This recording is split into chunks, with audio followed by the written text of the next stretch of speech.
Sekelompok orang ini sedang mengolesi lumpur di wajah. Mereka adalah orang-orang primitif. Setiap kali ada pertempuran, harus mempersiapkan terlebih dahulu. Kenapa harus seperti itu? Perhatikan baik-baik mata mereka. Bisa lihat, semuanya putih. Mereka semua buta. Karena tidak memiliki penglihatan. Jadi harus mengoleskan lumpur di wajahnya. Untuk membedakan musuh atau teman mereka. Pada saat itu, musuh mereka sudah mendekat. Tapi lihat penampilan orang-orang ini.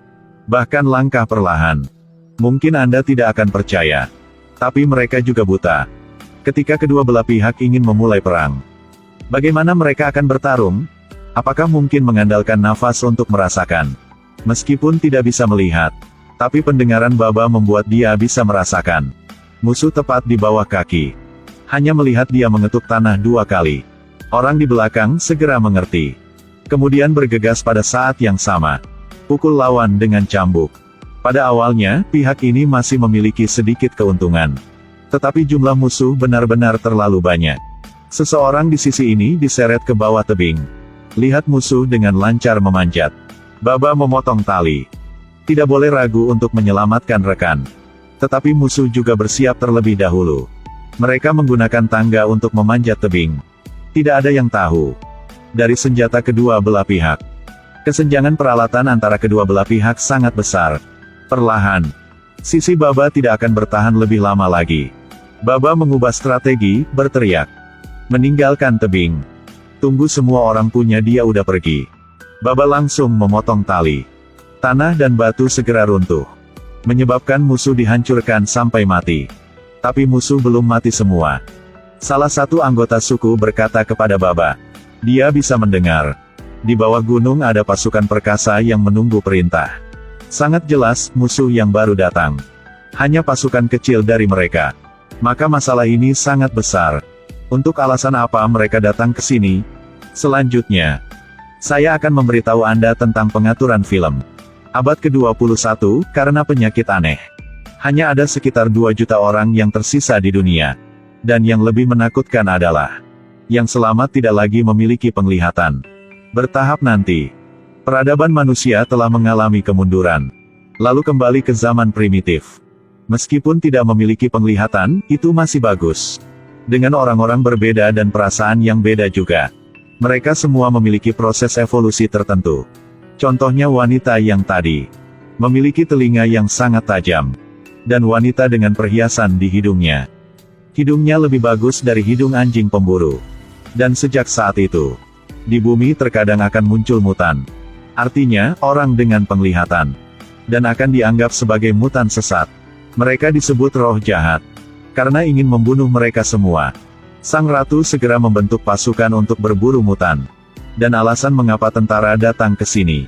Mereka menerima intelijen. Desa punya Baba ini. Ada wanita hamil roh jahat. Dan Baba mempertaruhkan nyawanya untuk melindungi rakyatnya. Bukan karena dia adalah raja di sini. Dan yang lebih penting adalah, wanita yang sedang hamil roh jahat itu adalah istri dia.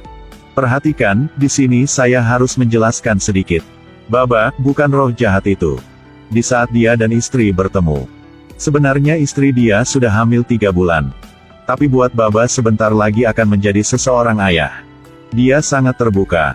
Karena dia benar sayang sama istri dia. Dan saat itu, bayi itu akan lahir di dalam gua. 3 wanita buta di dalam sini. Minta istri Baba pegang tali. Bahkan harus berdiri. Lalu minta dia untuk menggunakan semua kekuatannya. Berapa detik kemudian, seorang bayi lahir. Sang ibu tanya, anak cowok atau cewek? Bidan langsung coba sentuh. Dan menjawab, cowok. Lalu terus sentuh. Bagus, 10 jari tangan maupun kaki cukup semua. Bayi yang sangat sehat. Tapi sekarang sang ibu merasa sangat sakit. Bidan tidak mengerti kenapa. Ada 1 kaki lagi. Kaki adalah kembar. Di bawah bantuan bidan. Bayi yang kedua juga keluar dengan lancar. Sangat kegembiraan. Kali ini adalah anak cewek. Ini benar-benar langka. Perasaan bahagia menyelimuti gua. Tapi kebahagiaan ini ada harganya. 1 detik kemudian, seorang pria kekar masuk. Dia adalah ayah punya anak-anak ini. Dan itu adalah Baba, pemimpin di gunung ini. Seluruh tubuh Baba banyak luka, membawa kabar buruk. Jadi barusan tadi, sekelompok orang asing masuk ke gunung. Mereka tidak mengerti alasannya tetapi masih harus bertarung. Meskipun untuk sementara bisa mengendalikan musuh. Tapi segera bala bantuan akan tiba. Jadi apa yang harus dilakukan sekarang? Baba juga sangat tidak berdaya. Musuh belum selesai, sekarang ada masalah di dalam suku lagi. Penatua bawa orang-orang desa untuk berbicara dengannya. Mereka bersikeras bahwa sebelumnya tidak ada apa-apa di dalam suku. Tapi Baba baru punya anak. Tiba-tiba suku diserang oleh orang luar. Terbukti sangat mampu. Musuh membidik kedua anak itu. Jadi tetua desa menyarankan, serahkan istri dan anak Baba ke musuh. Sebagai ganti kedamaian semua orang. Kedengarannya sangat masuk akal. Tapi siapa berani menyentuh anakku? Baba sangat marah. Langsung memegang senjata. Kemarahan memenuhi tempat ini. Kesengsaraan besar akan datang, masih kacau seperti ini di antara suku. Bidan tiba-tiba keluar dari dalam gua. Dia datang dengan rencana yang sempurna. Dia mengatakan bahwa ada tempat di belakang gunung untuk bersembunyi. Di situ ada satu jembatan. Jika bisa melewatinya, masih ada waktu untuk kabur. Tidak ada jalan lain. Semua setuju dengan ide itu. Dan seperti itu, istri punya Baba masih belum pulih.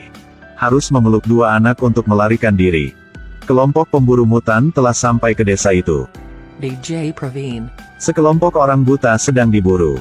Orang buta menyeberangi jembatan. Mendengar ini membuat orang lain takut. Tapi tidak ada jalan lain. Naluri bertahan hidup mereka membuat mereka tak terbendung. Bersandar pada cabang pohon untuk keseimbangan. Menuju ke depan. Tapi ada juga orang yang tidak bisa menjaga keseimbangannya. Terpeleset dan jatuh ke sungai. Tiba-tiba ada suara. Suasana yang menakutkan. Dan musuh dengan kuda juga sampai ke situ. Mereka lepaskan anjing untuk mencari jalan. Sekarang seseorang telah melewati ujung sana. Dan Baba sebagai pemimpin. Dia jalan di paling belakang. Anjing pemburu sampai. Berdiri di jembatan lalu menggonggong. Baba mengambil senjata. Arahkan kedua anjing. Tidak lama kemudian, pemimpin dari musuh ikuti suara anjing. Sudah sampai ke jembatan. Suasana tiba-tiba menjadi sepi. Pertempuran antara orang buta membuat penonton lebih bersemangat. Tapi saat ini, dua anak karena kelaparan jadi menangis. Ya ampun, harus melakukan apa sekarang? Pemimpin mendengar suara tangisan punya bayi-bayi. Dia memperlakukan bawahannya dengan sangat baik. Dia memanggil pengkhianat yang dia beli dari suku Baba. Suruh orang itu naik ke jembatan dulu. Saya ingin menambahkan informasi. Pengkhianat ini demi dirinya sendiri. Sudah jual informasi istri Baba sedang hamil. Dan bawa pemimpin jahat ke desanya. Di sisi lain, Baba selamat lewat jembatan itu. Dia merasakan di atas jembatan masih ada orang. Jadi langsung memotong satu tali punya jembatan. Pengkhianat di tengah jembatan berteriak minta ampun. Baba pada saat itu, karena belum tahu orang itu adalah pengkhianat. Suara orang-orang dari suku menyebabkan Baba melepaskan pertahanannya. Langsung selamatkan pengkhianat itu. Lalu langsung memotong tali yang sisanya.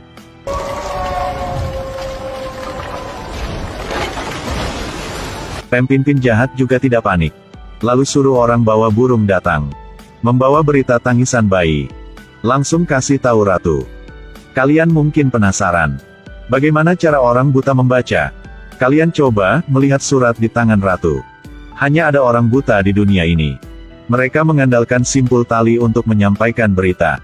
Setelah membaca suratnya, ratu memulai pertemuan. Dia kasih tahu ke semua orang di situ.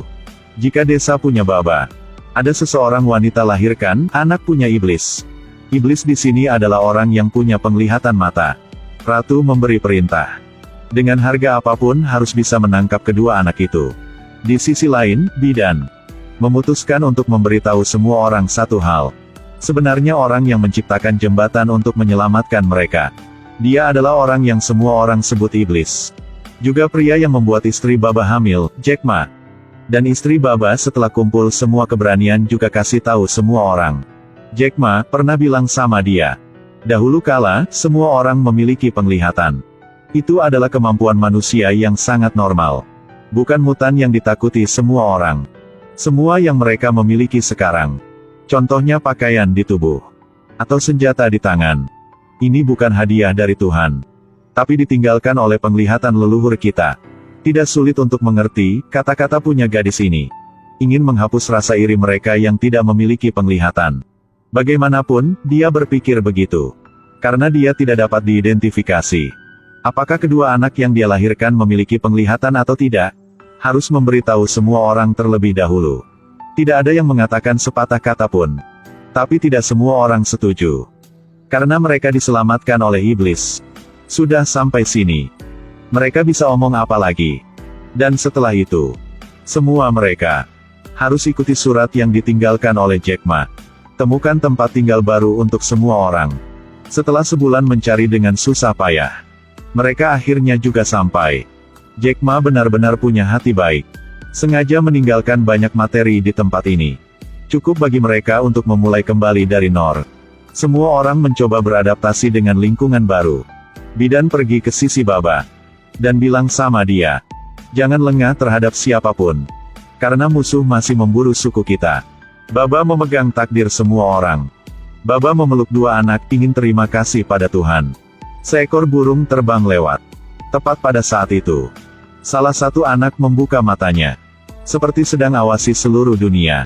Season 1 selesai di sini. Film ini diproduksi oleh Apple TV. Ini juga film Apple TV yang sangat teliti. Setiap episode menghabiskan banyak uang. Sehingga pemirsa dapat mengagumi banyak adegan indah dalam film. Juga tidak ada yang aneh. Film ini sangat nyata. Bahkan saya tidak bisa berhenti setelah menonton satu episode. Saya percaya siapa yang menonton film ini akan merasakan hal yang sama. Film yang lebih baik akan dirilis terus-menerus. Terima kasih semuanya sudah menonton. 那些话少说，我加班去了。我是 Apple，我们明天见。